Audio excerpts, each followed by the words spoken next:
তাজমহল যে দেখতে এত সুন্দর, না গেলে বুঝতেই পারতাম না। আমি তো তাজমহলে গিয়ে এটার প্রেমেই পড়ে গিয়েছি। সো আসসালামু আলাইকুম এভরিওয়ান, সবাই কেমন আছেন? সেদিন আমরা 3টা টিকিট কেটে তাজমহলের ভিতরে প্রবেশ করলাম।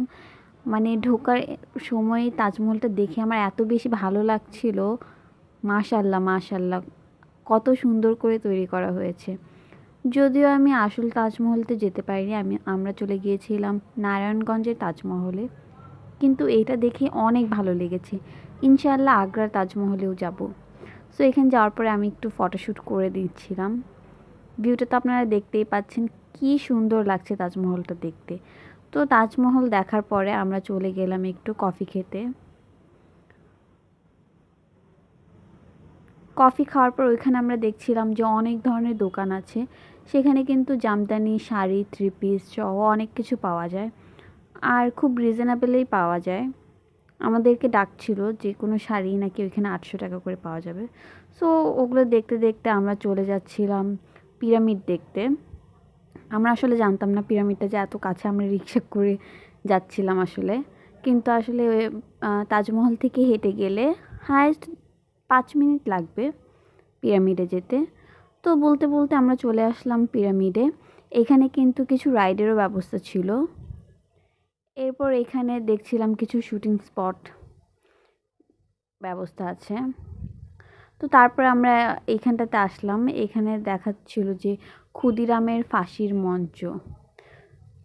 তো ওইটাও একটু ভিডিও করে নিলাম। তারপরে এই তো ওই যে দেখা যাচ্ছে পিছনে পিরামিডটা, আর এইখানে ছিল অনেকগুলো বসার সিট।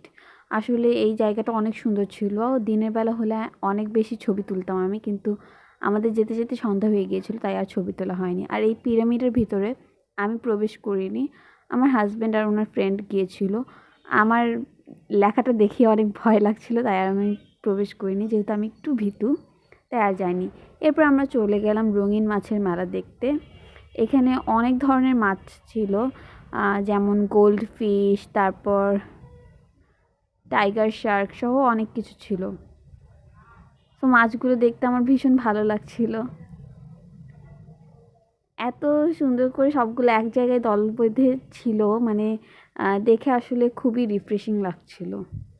আমি তো এখানেই বেশিরভাগ সময়টা কাটিয়েছি। মানে আমরা যেহেতু গিয়েছিলাম সন্ধ্যায়, ওইভাবে তো কোনো জায়গাতেই টাইম স্পেন্ড করতে পারিনি, কিন্তু এখানে আমরা একটু বেশি সময়ই কাটিয়েছিলাম।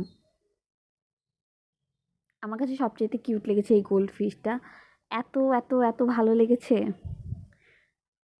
তো যাই হোক, এরপরে আমরা দেখলাম বের হওয়ার সময় যে এখানে শুটিংয়ের বাড়ি নামেও একটা স্পট আছে, কিন্তু আমরা এটা দেখতে পাইনি। তো এগুলো দেখতে দেখতে আমরা চা খেয়ে আজকের মতো এখানেই বিদায় নিচ্ছি।